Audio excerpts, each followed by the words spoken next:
Bonjour à tous, alors j'espère que vous allez bien. Nous sommes le 4 novembre. Fin de matinée et je suis avec Louis en train de faire un petit peu de mécanique qui était non prévue. Je vous explique tout et je me dis qu'il y a vraiment des gens, on se demande pourquoi on les paye.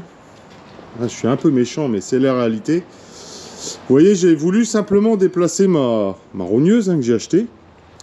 Et la personne qui me l'a vendu est venue avec le même enjambeur que celui-là pour le décrocher. Donc il y est arrivé, mais il n'y avait pas les pieds. Les pieds sont arrivés dans une remorque. Et vous voyez, je suis levé à fond. Alors pour vous prouver que je suis levé à fond, on va se mettre là, vous allez voir la pente qu'il y a. Vous voyez l'enjambeur comme il est en biais. Et on voit ici ce qu'on appelle les palonniers. C'est-à-dire qu'on peut abaisser ou relever. Vous voyez là, les palonniers sont relevés à fond. Et même relevé à fond, eh bien, on va aller dans le milieu. Hop. Vous voyez un petit peu, il manque 10 cm ici à peu près. Bien sûr, à peu près autant sur celle du haut, hein, puisque ça et ceux-ci sont fixes. Enfin, du moins ceux-ci, non, je ne vais pas dire qu'ils sont fixes, il y a deux positions. Position ici et position basse. Donc à peu près 20 cm plus bas, donc vous voyez, on voit les carrés là. Donc on voit bien que c'est cette position là, mais par contre, ben là, même enjambeur levé à fond, impossible de l'accrocher pour simplement tout déplacer. Alors comme, hop, je repasse entre les lames, c'est dangereux, mais faut faire gaffe. Comme vous voyez la rogneuse du sol, on est au moins à 35-40 cm. Là, j'ai dit à Louis, écoute, on chope la disqueuse, voilà, c'est ce qu'il a fait, et on va couper les pattes. Donc je sais pas que c'est qu'on va les couper, par là, là à peu près, on va en supprimer un bon morceau. Comme à l'avant c'est réglable, et vous voyez, on les a mis au maximum en hauteur pour essayer de le basculer, parce qu'en plus on n'est même pas dans un angle correct.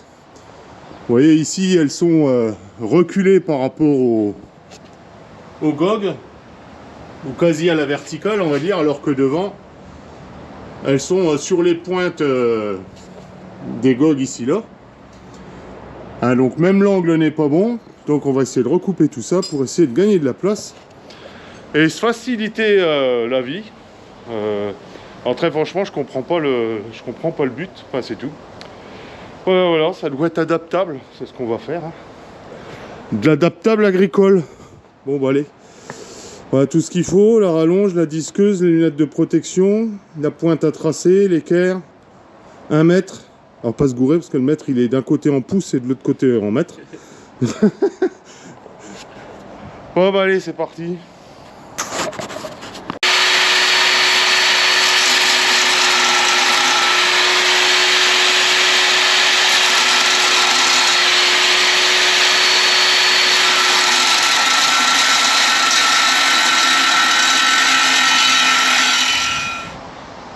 Bon allez, un bout de coupé, on va le reporter de l'autre côté, puisque j'espère que les deux font la même longueur.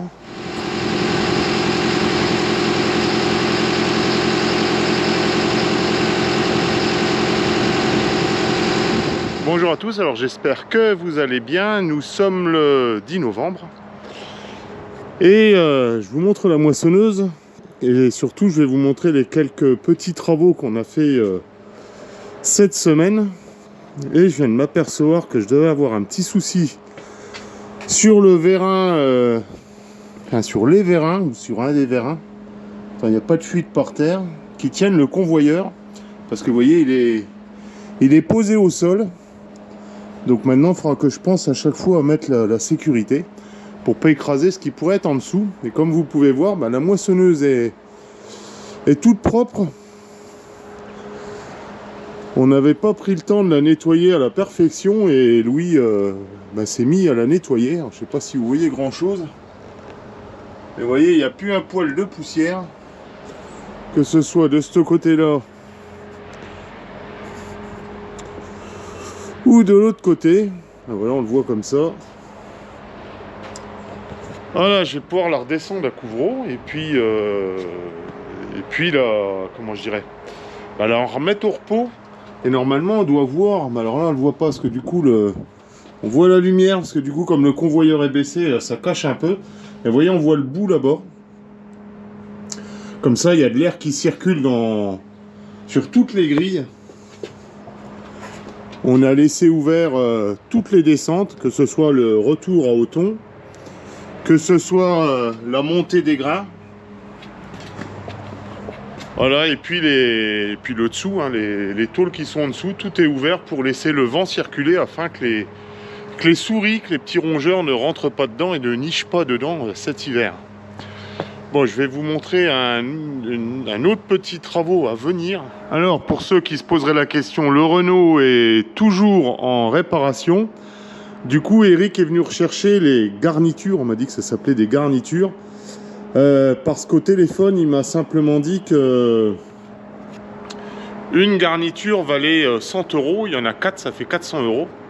Et il m'a dit par contre qu'il y avait un kit à 50 € par garniture qui permettait de remonter avec des rivets sur le bâti de la garniture, on va dire, je sais pas comment ça s'appelle d'ailleurs, sur les plaques qui permettent de freiner. Donc il va faire ça, ce qui fait que ça ferait moitié prix. Et puis j'ai mis cet appareil, le 90-80N hors gel. Je vais bientôt démonter toute la cuve qu'il y a dessus parce que malheureusement sur ces appareils, quand on veut faire la vidange, il faut accéder à ce qui est ici, vous voyez, donc il y a 20 cm et c'est impossible de retirer les plaques et d'arriver à accéder au filtre simplement. Et ce que je voulais vous montrer, voilà, vous pouvez me donner votre avis là-dessus, bien qu'à expliquer ça va pas être simple. Ceci, ce sont les tondeuses, enfin c'est une tondeuse, il y en a une de chaque côté normalement. J'ai remonté celle-ci qui n'est pas abîmée, j'en ai une autre qui est abîmée simplement parce que vous voyez, il y a du jeu dedans, vous voyez, en largeur. Regardez comme ça bouge. Donc il y a beaucoup trop de jeu au niveau de toute cette construction, qui n'est pas de moi, elle est faite ainsi, elle n'est pas abîmée, celle-là du tout. Et le souci, c'est que quand on arrive en bas de vigne, il suffit qu'on soit décalé un tout petit peu, et les piquets viennent se prendre juste ici, vous voyez, c'est un angle aigu. Donc là, on a déjà décidé qu'on allait mettre ou un petit biais ici qu'on va souder, sur cette patte-là, hein, puisque le patin se démonte quand il est trop usé, pour que ça fasse plus d'accroche nette comme ça sur le piquet. Mais en plus, on a remarqué que ça a arraché des charpentes. On voit, hein, c'est trop net. Et le problème, c'est quand ça vient se prendre dans un piquet de tête, notamment qui sont vraiment enfoncés à 50 cm de profondeur, eh bien, toute cette partie-là vient s'ovaliser, s'écarter. Alors, je suis obligé de les passer à la presse, mais plus c'est plié, plus ça plie. Donc, il faut que je trouve une solution entre cette partie-là, par exemple, on peut retirer ça, et cette partie, pour éviter que ça fasse ce mouvement latéral, vous voyez, ce mouvement comme ça, c'est-à-dire quelque chose qui vienne bloquer, mais en même temps qui permette la descente jusqu'au sol de la tondeuse et la remontée. Alors, je ne sais pas si je suis très clair. Et dans l'idée, parce qu'on était à deux avec Louis, donc à réfléchir là-dessus, vous voyez ici, on a quatre vis qui là ne servent à rien, elles servent simplement pour certains appareils à venir fixer la tondeuse. Au lieu qu'elle soit fixée derrière, elle est fixée devant. Nous on s'aperçoit que avec le système là, on ne peut pas venir fixer ça ici parce que toute la tondeuse serait dans la roue arrière, donc c'est impossible. Donc l'idée c'est de venir refixer une pièce comme ça, qui pivote, hein. Vous voyez ici on a un système qui permet à la tondeuse de suivre le terrain. Donc il faut que la pièce qu'on mette ici permettre de suivre le terrain, et si j'en refabrique une comme celle-ci, elle le permettrait. Mais après, il faut arriver à trouver une liaison jusqu'ici pour que ça empêche de bloquer et que ça permette de faire le mouvement. Et dans l'idée, donc cette pièce qui serait ronde, donc qui permettrait la bascule de la tondeuse, en même temps, on monterait en rond comme ça et on viendrait par exemple dans un gros tube qui serait ici, qu'on changerait tout ça, hein, on viendrait se refixer sur les écrous qui sont, sur les vis pardon, qui sont en dessous là, et peut-être aussi sur les 4 vis qui sont là. On démonterait complètement le vérin et la pièce qui maintient le vérin là. Mais là, vous voyez, on peut pas se servir de ça parce que, tenez, vous voyez le mouvement latéral, il y a trop de jeu dans tout ça, donc il faut vraiment qu'on fasse quelque chose de super fixe. qui descendent et qui permettent la rotation.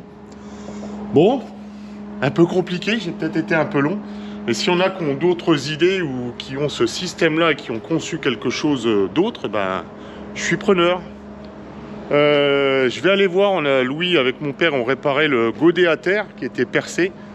Ben, je vais aller voir si j'arrive à vous montrer ce qu'ils ont fait. Mais en fonction de la position du godet, ce sera peut-être pas possible. Bon, effectivement, on voit pas grand-chose. La seule chose qu'on voit, c'est qu'ils ont pensé à mettre des cales sous le godet pour qu'il n'y ait pas d'eau qui stagne dedans, vous voyez, qu'il soit en pente vers l'avant. On voit une zone là où il est venu simplement ressouder pour boucher la fente qu'il y avait. Et de ce côté-là, ils ont fabriqué une pièce qui vient, je sais pas si on la voit, bah, elle est sous le bout de bois, qui vient épouser le tour du cadre là, et qui descend sur 20 cm à peu près. Afin que ce soit plus solide. Alors on n'a pas compris pourquoi il s'est percé. Est-ce qu'on l'a laissé trop longtemps dehors et puis de l'eau a stagné dedans et que ça finit à percer? C'est bizarre, moi c'est tout. Surtout que c'est pas quelque chose qu'on sert énormément. Bon ben voilà. Bon et bien écoutez, je vais vous laisser sur ces images automnales. Je vais vous en remettre un petit peu après.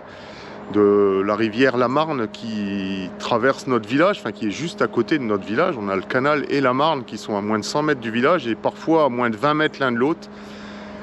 Et puis, à partir de maintenant, il y aura un petit peu moins de vidéos de matériel agricole, on va dire, dans les champs, puisqu'on arrive en phase hivernale, mais c'est pas pour ça que je ne vous montrerai pas le suivi des cultures pendant l'hiver. Et on va passer plus sur un travail de mécanique, de réparation, et puis des petites choses que j'ai achetées dans l'année, pour mettre sur la ferme. Vous verrez tout ça, avec Louis on va mettre tout ça en œuvre pour essayer de ranger encore un petit peu mieux la ferme, parce qu'il y a des choses qui ne me plaisent pas. Et puis voilà, ça sera la suite. Et puis un peu de tronçonneuse aussi bien sûr, parce que l'hiver on fait du bois. Voilà, allez, je vous laisse là-dessus. Je vous souhaite à tous un bon 11 novembre. Et puis je vous dis à la prochaine vidéo. Allez, salut!